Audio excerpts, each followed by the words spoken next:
আসসালামু আলাইকুম। আশা করি আপনারা সবাই ভালো আছেন। তো আপনাদের দোয়া শুরুতে আমিও ভালো আছি। তো নরটা গরম দিয়ে আমি বেশি করে সরষের তেল দিয়ে দিলাম আর পেঁয়াজ কুচি দিয়ে দিলাম বেশি করে দিয়ে আমি তেলটা নরম ছড়িয়ে দিব আর পেঁয়াজটা ব্রাউন কালার ভেজে নেব।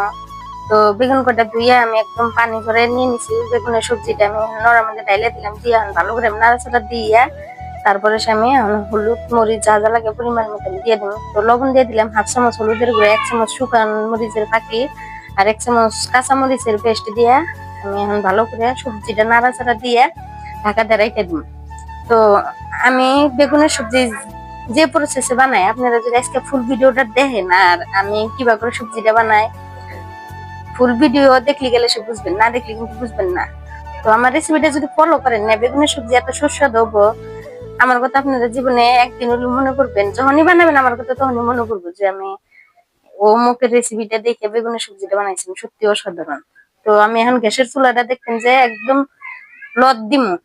লদ দেওয়ার কারণ কি, এই যে বেগুনের মধ্যে যে মরিচ লবণ তেল পেঁয়াজ যা যা মশলাপাতি দিলাম এটা বেগুনের একদম পেটের ভিতরে ভিতরে মশলাটা ঢুকবো।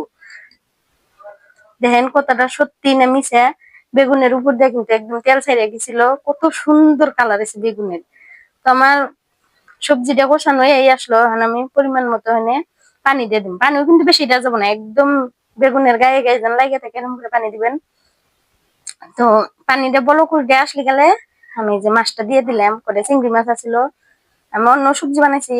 তো এনে অল্প বারো মশলার ফাঁকি দিয়ে আমি এনে বেশি না 3-4 মিনিট আমি জাল করে নিই। তো তারপরে দেখবেন যে আমার সবজির কালারটা। প্লিজ বাড়িতে বানায় খেয়েন, আমি মিশা কথা কইতেছি না হাসা কথা, একবার বানায় খেয়েন তারপরে আপনারা আমার কথা কইেন। তো ভিডিওটা যদি ভালো লাগে থাকে বেশি বেশি শেয়ার করবেন। Thank you.